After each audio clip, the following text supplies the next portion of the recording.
Thank you, Mr. Chairman, and Administrator, thank you for being here with us. Appreciate your service and being willing to come in front of the committee.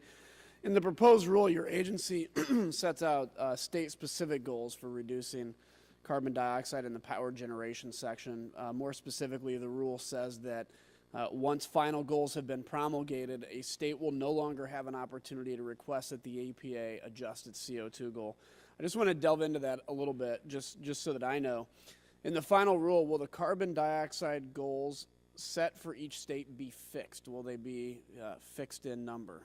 That is what we proposed, and so we're looking at the comments that we received on that, Congressman. But that's so we're looking at that. But okay. The idea is that states should be able, once the rule is final, to go forward and develop and implement their plans. So let me delve into that a little further. You know, I've seen a number of studies come out recently concerning the price. We've talked about that a lot, the price increase with these rules potentially. Will there be an opportunity for a state to request that the EPA adjust those goals if the state administrators find that those goals will cause electricity prices to substantially increase? That is not what we proposed. We believe that the plan allows enough flexibility that states should be able to implement these plans in a way that is reasonable and will protect affordability. What kind of flexibility? I mean, if you have a number that's set and then the state basically comes back and says, hey, look, we've got information that says this is going to skyrocket prices on our customers. What's the flexibility that we can adjust that besides actually adjusting that if that number stays fixed? Well, I would say that if a state found some sort of extraordinary problem with a plan that it had developed, there's always the ability to come back and talk to EPA about making adjustments. But it's important well, you just said it's fixed, though. It's a fixed number. But it's important that the goals be clear, and it's important that the goals be fairly set across the country from well, yeah, and I get the clear thing, and if this works out, I would imagine a state would want to stick with it if, as you say, this drives down prices and it's amazing.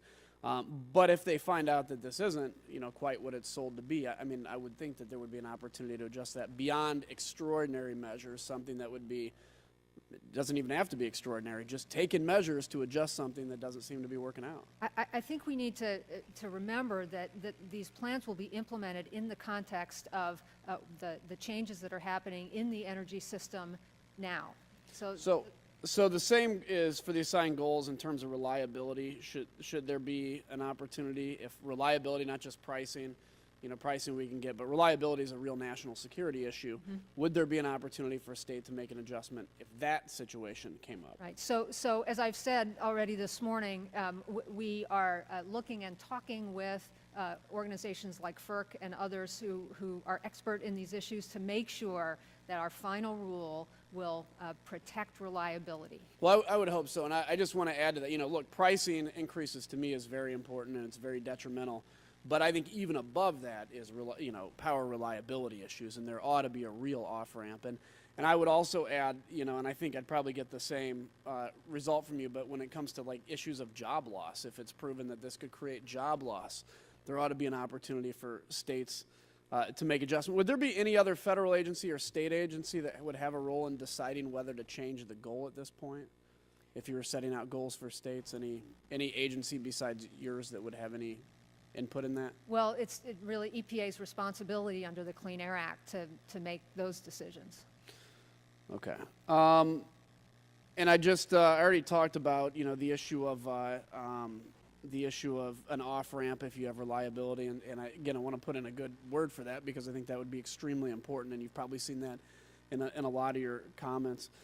So, you know, with all the regulations coming down from EPA and then the discussion of this, are we locking states into economic hardship in regards to these mandates coming down from the federal government and as a result of these newly proposed rules?